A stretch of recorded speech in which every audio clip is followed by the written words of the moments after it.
All right, so we're back for another deep dive, and today's story is a real head-scratcher. Oh, yeah. This one's a tough one. We're going all the way back to 1978, Right. Newark, New Jersey, Right. for the disappearance of the Clinton Avenue. Wow. Five teenage boys just vanished. Five teenagers. Five teenage boys, yeah. Randy Johnson, Ernest Taylor, Alvin Turner, Michael McDowell, and Melvin Pittman. Just gone. Gone, no trace. It's a case that, really just shows how much an unsolved mystery can affect an entire community. For sure. I mean, that lack of closure, the families and the community must feel all that wondering. It's going to be a huge weight, right? Yeah. It's like, the shared trauma that just brings everyone together. They're all bound by this one event. Yeah, they're all searching for answers. And it all starts on August 20th. Okay. Warm summer evening. Right. These five friends are all between 16 and 17 years old, last seen with Lee Evans and his cousin, Philander Hampton. Okay. They were loading up a van, seemed like just a normal summer job. Yeah. And then, just like that, poof, Gone. vanished. That's strange. What makes this so strange is that there's absolutely no explanation. Yeah, there were no signs of a struggle, no ransom demands, nobody saw anything. Just poof. Gone. It's like they just vanished into thin air. Yeah, the investigators had nothing to go on. Can you imagine what the families must have gone through? I Yeah. mean, your kid just disappears. No explanation, no leads. Just gone. It's got to be a parent's worst nightmare. It really is. So the police, of course, started an investigation. Yeah. But from the very beginning, they were hitting dead ends everywhere. No evidence. There were all these theories floating around about drugs or gangs, or maybe they even ran away. Yeah, you always hear those theories. But nothing really panned out. Years went by. Decades, actually. Wow. The case went cold, but the families never gave up hope. They held vigils, they made public appeals, always hoping that somebody, somewhere, might have that one piece of information that could lead them to their sons. They just wouldn't let the memory of their boys fade away. That's really powerful. You see that a lot with these missing person cases. Yeah. The families never give up. It's amazing. It says a lot about the power of hope and love, even when they're dealing with such a huge loss. That's really true. So now we jump ahead. Over 30 years to 2010. Okay. And that's when things take a crazy turn. Philander Hampton, remember him, Lee Evans' cousin? He walks into a police station Now, and confesses. he confesses. That confession was huge for the case, but it also just brought up a ton of new questions. Hampton said that Evans tricked the boys by promising them work, Okay. just a way to get them alone. And then, Hampton says, Evans took them to an abandoned house, locked them inside, and set the whole place on fire. Oh, my God. That's a horrible, horrible thing to even imagine. It's chilling to think about, right? Right. These boys thinking they were just going to work a normal job, and then this is what they get. Yeah, awful. Just calculated cruelty. Absolutely. But Hampton's confession finally gave the police what they needed to arrest Lee Evans. Okay. Evans, though, from the second he's arrested, he denies everything.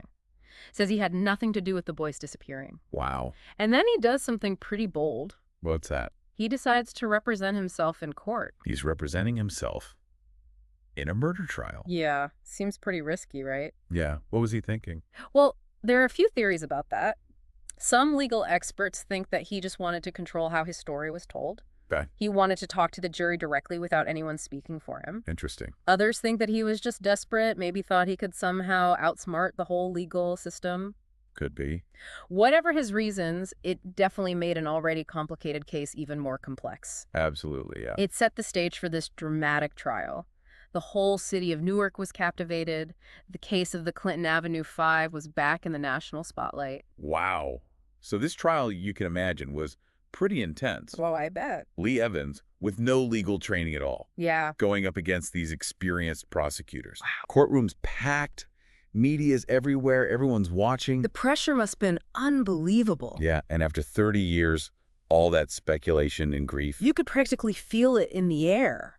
especially for the family. Oh, absolutely. They were there the whole time. Right. You could see it on their faces, just hoping for some kind of closure. After all that time. It wasn't just some legal thing for them. No. This was personal. They wanted justice. Absolutely.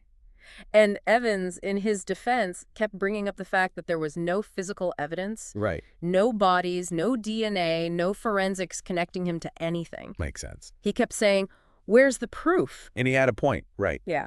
Our legal system, you have to prove guilt beyond a reasonable doubt. Right. That means the prosecution has to show evidence so strong that there's no other possible explanation. Okay, yeah. And that's really tough to do in a case this old. Especially after 30 years, yeah. Memories fade, witnesses can't remember clearly. Makes sense. And without any physical proof, it just becomes a storytelling contest, basically. So basically, it comes down to who's more convincing to the jury. Exactly, yeah. So even though they had Hampton's confession, Right. it still wasn't enough to prove Evans was guilty. Not beyond a reasonable doubt. And that really worked in Evans' favor. Of course. It's, like you said, it highlights how tough it is to get justice in these old cases. Exactly. And not just that. Correctos. Evans didn't just focus on the lack of evidence. He also spent a lot of time trying to make Hampton look bad. Oh, yeah. He said Hampton was unreliable. Uh-oh. Maybe he was forced to confess, or he was just trying to save himself. He was facing charges, too. Right. Exactly, and cooperating with the prosecution could have gotten him a lighter sentence. Yeah, classic problem with these cooperating witnesses. Prosecutors need them to build their case, but they can be risky, They often have their own motives. which can make them seem less believable. And the defense always jumps on that, right? Oh, absolutely. They try to create doubt in the jury's mind. Ridiculous. And in this case, it worked. So what happened? The jury deliberated for days. Wow, days. And then they finally came back with a verdict. Not guilty. Lee Evans was acquitted on all charges. Wow, that must have been a huge blow to the families. Devastating. After waiting over 30 years for justice, they were told that the man who might have taken their sons' lives was going to walk free. It just shows how limited the law can be sometimes. Yeah. It gives us a way to try to get justice, but it can't always give us closure. Especially when we might never know the whole truth. Right. So what about Hampton? What happened to him?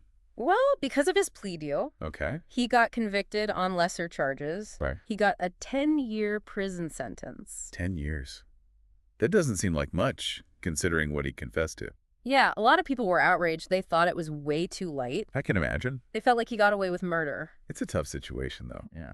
The prosecution needed his testimony to try to convict Evans. Right. They took a gamble, and it didn't pay off. Tough call. Trying to get justice while working within the limits of the legal system, it's a balancing act. And in this case, a lot of people felt like the system failed them, especially the families. They got hit the hardest. Definitely. And it leaves us with that feeling that we might never know the whole truth. So here we are. We have a confession, we have a trial, we have a verdict, but we still don't know what really happened to those 5 boys on that summer night in 1978. It's a mystery that continues to haunt Newark. And even though the trial is over, the search for answers goes on. People won't forget about this case. It goes way beyond the legal stuff. It's about hope, about loss, about how a community deals with trauma that never really heals. You know, even though Evans was acquitted, Yeah. the trial really brought the case back into the public eye. Right. For years, it was just a cold case. People had almost forgotten about it. And then suddenly, boom, front page news again. It forced everyone to think about this unresolved trauma. After all that time, yeah. And it got people talking about justice and accountability, you know. Makes sense. I mean, how do you even find the truth when there's barely any evidence? It wasn't just a trial. It was the whole community dealing with its past. Trying to make sense of it all. Yeah, these 5 boys, they never got a proper ending to their story. Right. And that renewed attention, all those people demanding answers. It was like a form of justice in itself, right? Absolutely. It made sure those boys wouldn't be forgotten. Kept their memory alive. Exactly. And the search for the truth continued. It's really inspiring to see that kind of determination. It really is. Even with such a terrible loss, they never gave up hope. The families, they still carry that pain every day. I can't imagine. But seeing their son's story back in the spotlight, Yeah. the whole community coming together to support them, Must have given them some comfort. definitely some solace, knowing that their boys weren't forgotten. And the trial gave them a chance to tell their stories. Yeah, to share their grief, their hope, everything. To let the world know how much they loved their sons. And they weren't alone. The whole community was mourning with them. It shows how justice goes beyond just the legal stuff. It's about recognizing the victim's suffering Honoring their memory.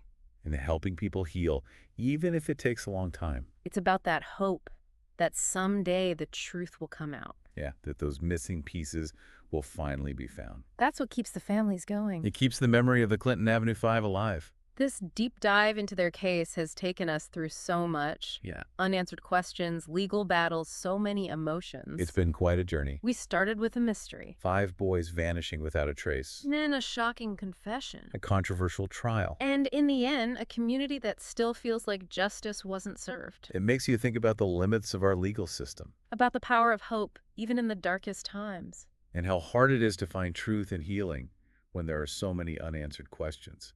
It also shows how important it is to remember these stories. To never let them fade away. To keep asking questions, demanding answers. It's how we honor the victims and recognize the impact their losses had on everyone. So we'll leave you with this. Okay. Does knowing the truth, even if it's horrible, bring more peace than not knowing? Interesting question. Or does it just make the pain worse? Does it add another layer to the grief? What does real justice look like in a case like this? Where the legal system couldn't give a definitive answer. Where those big questions are still hanging out there. Maybe there are no easy answers. Maybe there's no perfect solution. But by trying to understand what happened, By showing empathy for everyone involved. we can keep working towards truth and healing. Not just for the Clinton Avenue 5. But for all those who've been affected by these kinds of tragedies. Cases that leave us with more questions than answers.